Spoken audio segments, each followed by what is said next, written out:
Ladies and gentlemen, welcome to the Galloway Law Podcast. My name is Thomas Galloway.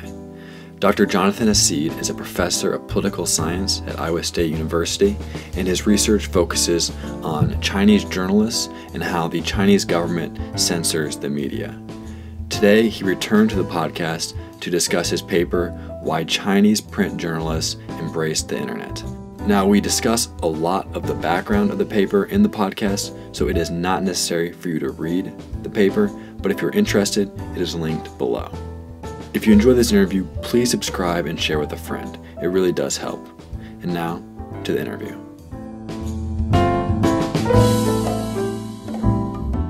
Could you start by explaining a bit about what created the drive to do the research specific to this paper? Sure. Well, in the West, and the United States in particular, we sort of think about the relationship of the internet and traditional media as being a confrontational one, right? Mm-hmm. That the internet has stolen, the way the journalists see it, right, has stolen revenue, has, removed the gatekeeper role, and so there's this very antagonistic relationship. And there are surveys that media organizations and academics have done, sort of asking American or other Western journalists, like, to what extent has the internet impacted your work? And they always say negative things. They're always saying, this is a disaster, right? It killed revenue, it's destroying journalism. A lot of that's true, I think. But in China, my co-author, and I, Professor Maria Reknikova, Georgia State University, when we were in China doing our separate research, we found that the journalists we were talking to were much more optimistic about the role of the internet. And so we started to sort of, notice this difference, right, and wonder what accounted for it. Right. So what is the typical ownership of newspapers and publications? Who are typically the owners? It's a complicated question. Technically, in China, every media organization has to have a party-state organization sponsoring them. Okay.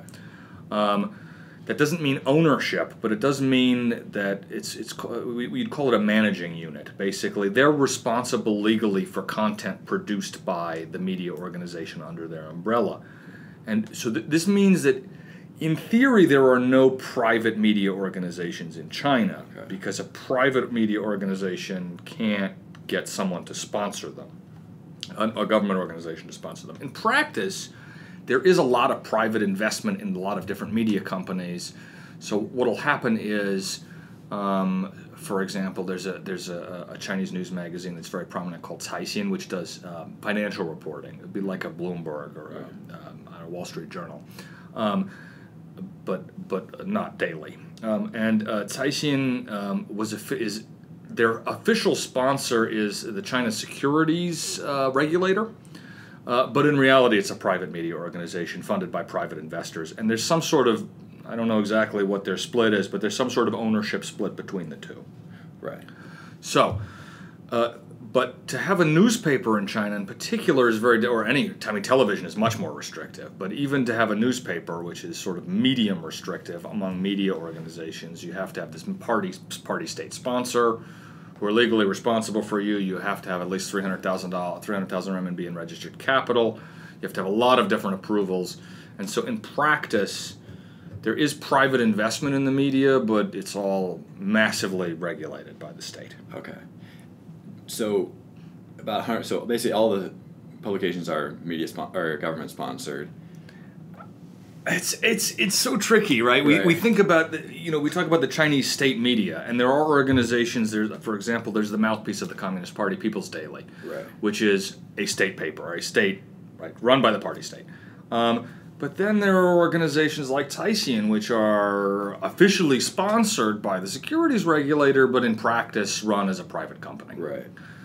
So it seems like a simple question, but it's actually a complicated one. Yeah. Do we have any idea how many publications or what percentage are directly a mouthpiece for the Chinese Communist Party? Sure, it's not very many. Not very many. There's People's Daily. Every province has a whatever daily. So Sichuan province has a Sichuan Daily, and that is run by the provincial party committee.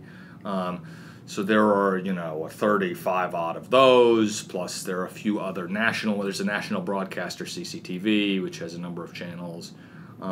So those are all direct state mouthpieces. There's also the official national press. There are two press agencies.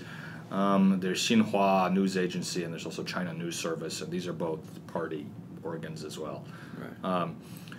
So roughly perhaps in the 40 to 50 range for direct at all level at national and provincial levels, and then there'll be stuff even below that. Right. How aware are the people who are reading the publications very aware that this is the case, that it is a direct mouthpiece? Yes. Okay. For these they are, yes. Right.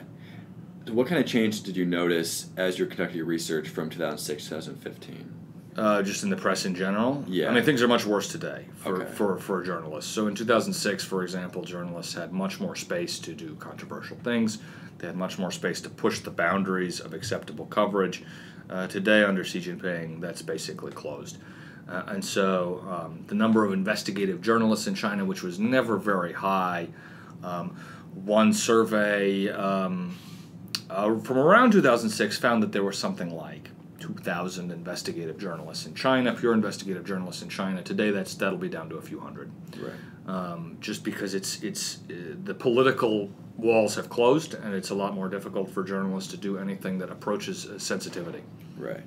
Is it likely that the Chinese government is okay with controversial political stories being reported online just because it might get lost in the rest of the internet?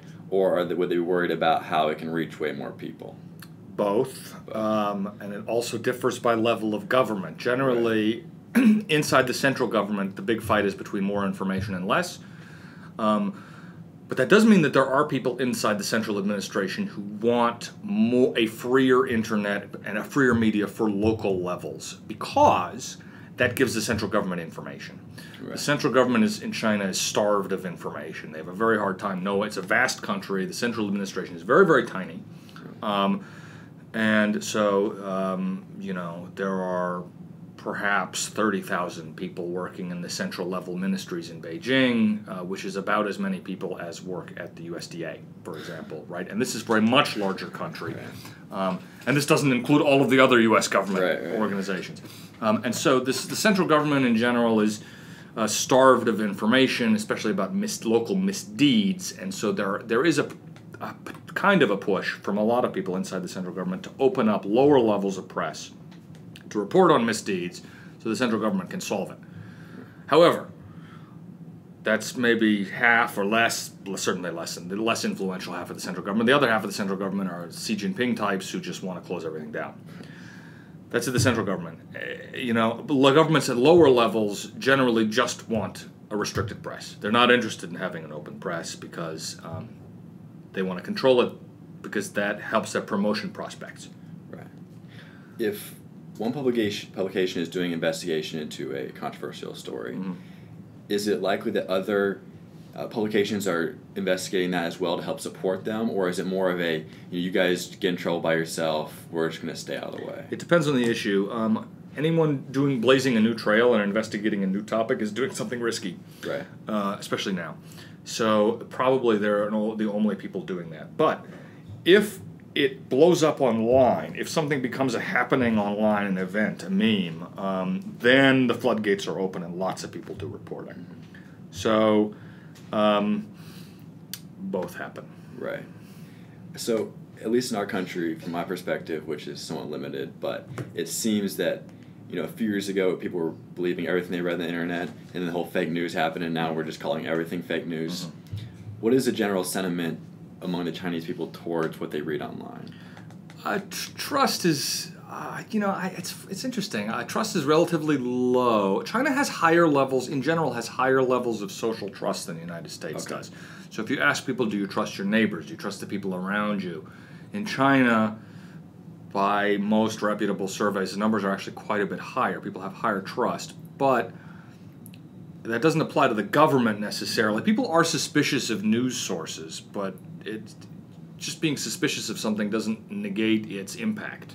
Right. So people, in surveys and in experimental work, people have indicated that they don't really trust the official media, but it still shapes their opinion anyway, because there's no alternative on a lot of issues. Right.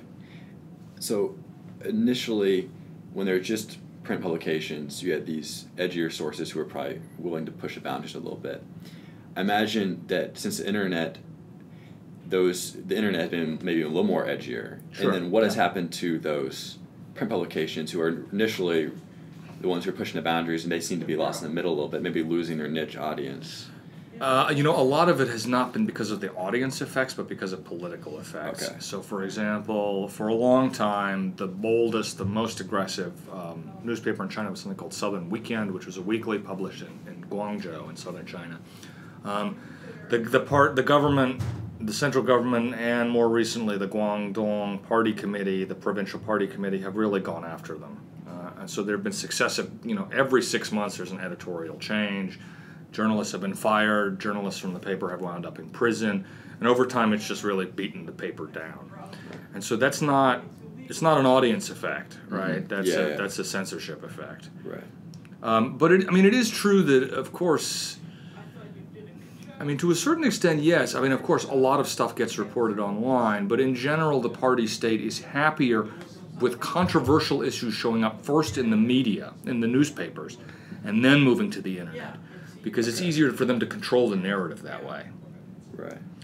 So the government really doesn't like it when they don't like surprises. The Chinese government hates surprises, and so especially nasty ones. And so there's a rule now that's less than 5 years old that says, for example, that any rumor, and a rumor here in practice means anything that the government doesn't like.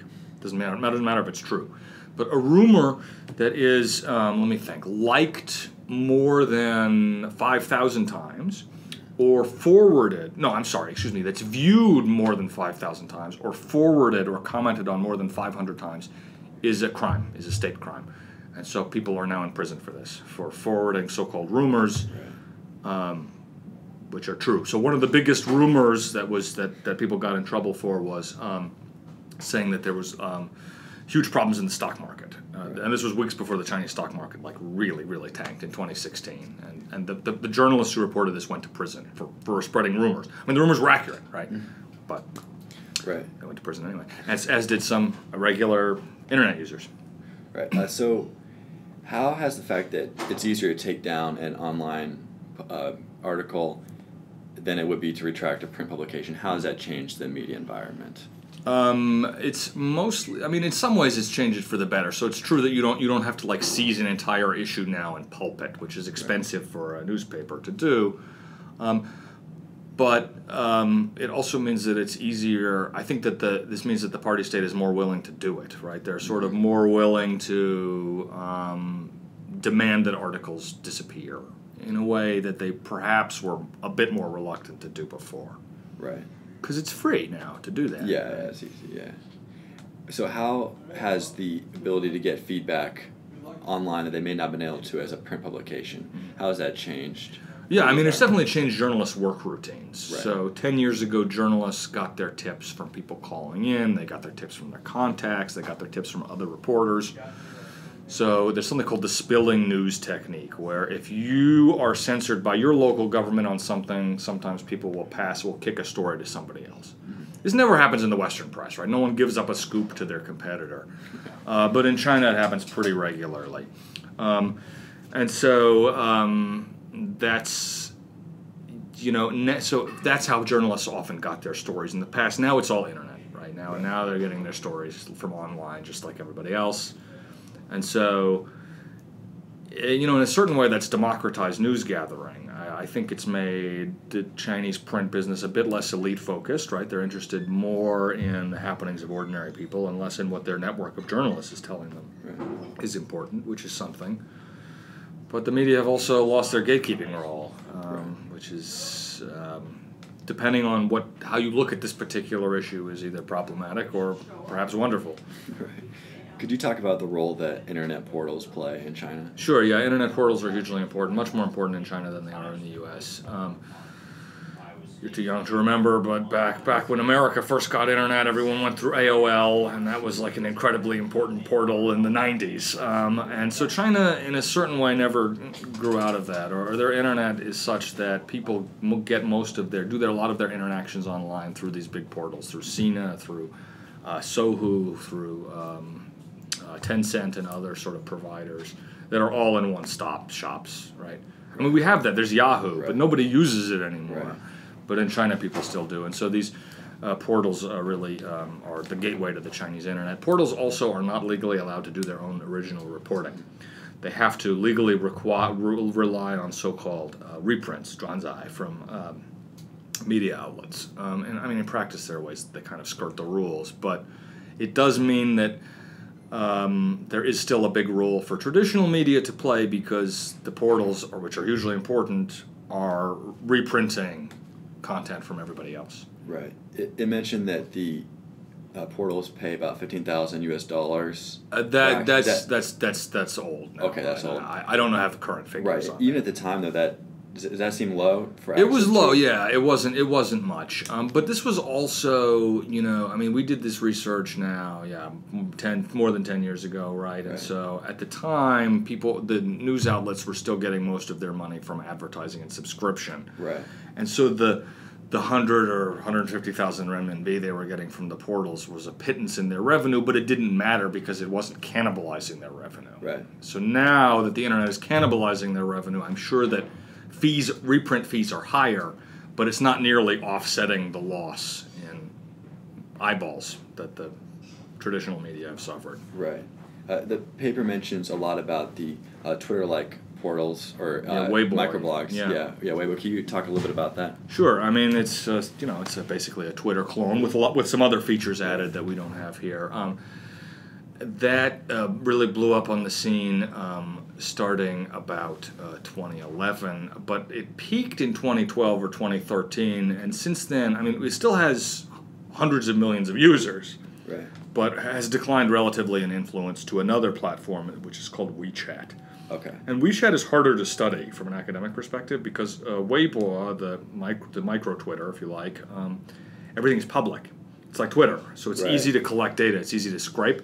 WeChat is not. WeChat is private groups. People set up groups for who. It's more like Facebook. Right. So they set up groups for who can see their content, and so it's more difficult to study. And so there's been less research on that, just because it's harder to get the content. Right. And so the Chinese government probably preferred it more like it is now. Prefers it more like it is now. Yes, I mean WeChat. If somebody says something critical about the government or exposes something embarrassing, its reach is going to be generally more limited on WeChat than it is on Weibo because it's not open to everybody. Right. On Weibo, did you have to provide like your name and any information like that? At the time you didn't. Now, yes. Okay.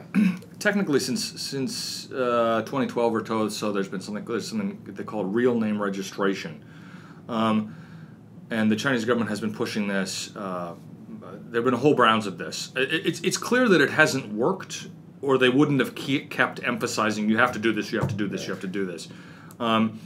So, for example, when I used to go to internet cafes in China, I mean, I didn't have a local ID card, but 100% of the time, the internet cafe employees would just make up a Chinese name for me and make up an ID code and just put that in the system, and that was good enough. That doesn't work anymore. By all accounts now, the real name registration system is much more serious. Okay. And so now most or perhaps virtually all users are verified. That is to say, the company knows who they are. Right. It seemed that when Weibo was more popular, that the journalists were using it to communicate with each other and perhaps share information. Can they really do that with WeChat as easily? They can, sure, because they're private journalist groups. Okay, yeah. The journalists, as you'd expect, are a highly networked bunch. Right. They're all talking to each other all the time, and so they have private WeChat groups where they share information. Right. Sure. Right. I mean, in some ways, it's probably more convenient for them because it's not public. Yeah, that makes sense. So, as far as upcoming projects, do you have anything you're working on right now? I have a project that I'm sort of slowly puttering through where I look at economic censorship. So normally we think about censorship as being politically driven. It turns out that Chinese economic performance data is often censored, and in particular what I've found is that there's a group of now about 90 or 85, 90 companies controlled by the Chinese government through an organization called SASAC, the the State Asset Supervision and something Committee. I forget what the exact English name is, and it's called the Guozhuwei. Anyway, their companies, which are enormous and collectively have more than $1 trillion in market value, colossal companies. Some of the biggest companies in the world are part of SASAC. They get a lot less press coverage than the equivalent private companies of the same size. And so I'm interested in sort of trying to tease that out and figuring out. I mean, I suspect and can sort of partially prove that it's because the Chinese government is censoring economic data about these companies. Right. That's interesting, right? That is there's really economic censorship, yeah. Especially because it affects, potentially it'll affect a lot of Westerners. Now there are a lot of, it's just starting to happen that Chinese companies are entering Western stock portfolios through things like CalPERS, the California retirement system, enormous California retirement system. So there are a whole bunch of companies now that are starting to list, they're starting to incorporate Chinese stocks into their global weightings, which means that Western investors are exposed to these. In practice, most Chinese stocks are government companies, or SOEs, or state-owned companies. And so if the government is preferentially censoring them, it means that it's hiding economic bad news in a way that can affect Wisconsin retirees, you know? Right. Yeah, I just finished reading a book about the financial crisis here, and even here we didn't really have a good idea what was happening in a lot of situations. Of course. So yeah, so it seems like we could be that very similar situation could happen on a mass scale in China. Certainly, in yes, the future. That's right. I had another question about. Although the government props up its companies too, so it's not it's not the same as Lehman Brothers going bankrupt. Right. Because in this case, Lehman Brothers is owned by the Chinese state, and so it doesn't go bankrupt. Okay. Well, I think that's all the questions I have. All right, great. Thanks for your time. Thank you. You can learn more about Dr. Jonathan Hassid's work by visiting jonathanhassid.com. Thanks for listening.